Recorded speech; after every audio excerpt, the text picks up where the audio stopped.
Councilmember Nelson. Thank you, Mayor. First of all, I want to say that I'm sorry, Carl, that I didn't call you back. I've been under the weather for a few weeks, but you're on my list because I have an owl question. But with that said, so I'm sorry. I'm your representative and I didn't return your call, so I'm sorry. But okay, I will, I promise. Just don't yell at me. I don't want to be yelled at. No, I'm kidding. Mike Guy, could you come up real quick and talk about the 2 owls again, just for public, so the public can hear about the issue in terms of collapsing the borough versus just moving them? Can you talk a little bit about that and the cost? Sure. City staff involving Public Works, Parks and Rec, our environmental consultant with Johnson Engineering, got on a phone call with FWC, both the regulatory body that is in force of permitting the incidental takes, and we also had the environmental biologists who enacted the law to protect the species.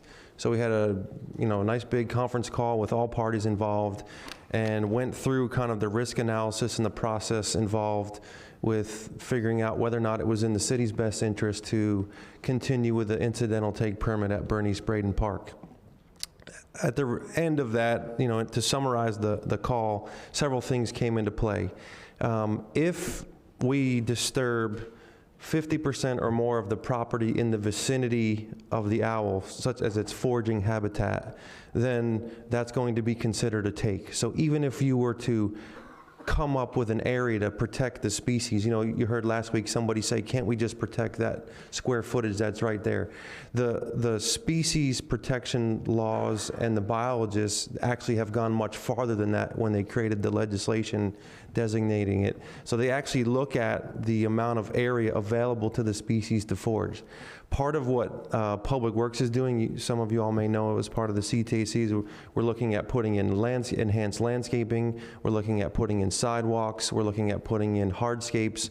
All of those things impact the species foraging habitat area and go into the take. In addition to that, we have Red, White, and Boom, which has 40, 50,000 residents that show up there. We discussed the ability, residents have asked, can't we just move a tent? Can't we just move a stage? Can't we move bleachers? Yes, all that can be done.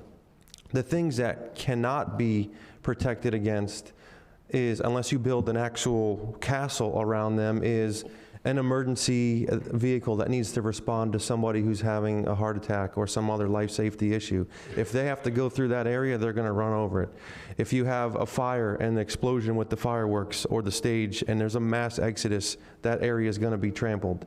If we have somebody who becomes inebriated and they start harassing the owls, yes, we can try and intervene, but in the meantime, they've been harassed. So there's a lot of other variables that go into trying to protect just that square footage that we can or cannot protect against. As a result of all that, what happens is the FWC told us on the phone that they cannot force us to get a permit. So if we do not want to, the city does not have to. But the fact that we know that we are doing all the changes to the foraging habitat and the fact that we know we're not going to move Red, White, and Boom, all those potential threats to the species exist. And should we not do that and something happens, we will face civil penalties and fines because we permitted it already and we know about all these potential risks to the species. As a result of that, the city team and the environmental ecologists that went through that phone call with the biologists and the regulatory permitting people came to the conclusion it's in the city's best interest as an insurance plan to safely relocate those owls from that park, because we don't intend on moving the event. It will be there year after year, and we intend on doing long-term changes to that park in regards to its foraging habitat. So yes, there seems like a lot of simple solutions, but when you put the entire package together, the best thing to do is to just safely move the species along, let them relocate to another area, and we can have the event and make the changes we want at the park. Okay, thank you, Mike.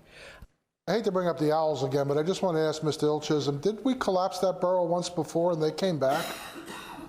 They came back. Yeah, that's what I'm saying. That's what I'm asking. Yeah, last year, in an effort to continue not having a conflict with July 4th Red, White, and Boom event, we got some lobbyists involved, tried to, had some staff working. We figured out a lot of things in their state's process that delayed getting the permit, and we were able to work through a lot of that. We're able to collapse the nest. Another nest did come back. We're not sure whether or not somebody went there and did a starter burrow or they came back on their own. We did subsequently collapse that because our permit said it was valid through 2020, only to find out that that was... My question is, where are we at now? Are we going to leave it alone? Are we going to go collapse it? I mean, what are we going to do? I mean, my feeling is I find wildlife to be somewhat resilient, and we have lots of burrowing owls downtown, near the streets, near the curbs that survive bike night, and a lot of going on stuff that takes place. So at the recommendation of FWC, we filed a permit amendment to change our single permit into a programmatic permit that would be good for 3 years, up to 10 burrow clusters. Okay. So we're actually amending the permit that we have to allow us to, if this continues, to keep moving them off. Part of that permit submittal, though, is including adding some hardscapes such as, rocks and trees, things that would deter them from coming back to the same site. The other question I had is, we have one of the parks which has a couple of burrowing owls, and there was some discussion about changing the walking trails a little bit so they could stay. Where are we at with that? So that's Sands Park. We did have a meeting with the consultants related to Sands, which is AECOM, and in that park, what we're running up against is that 50% development threshold. That total acreage that's involved with Sands Park, even though we may be able to move a sidewalk or move a tree, because we're developing that entire park, we are going to be destroying more than 50% of their foraging habitat. So we're likely going to have to be required by the state law to take all those burrows and then do on-site mitigation afterwards and put starter burrows. So there was no way to redesign the park in such a way that that wouldn't happen? Not unless we leave 50% of it natural. So by in essence of basically going in there and putting in an entire park, again, the biologists don't just look at that 33 feet or the 25 feet that most people are familiar with. They're looking at the owl's foraging habitat and where they're going to get food. So if you think about it, if you just leave them on a concrete island, they're going to die. So they're not going to be able to have any food. So they're either going to have to move on their own, or through the permitting process, they require you to do starter burrows or pay into a mitigation fund. Thank you.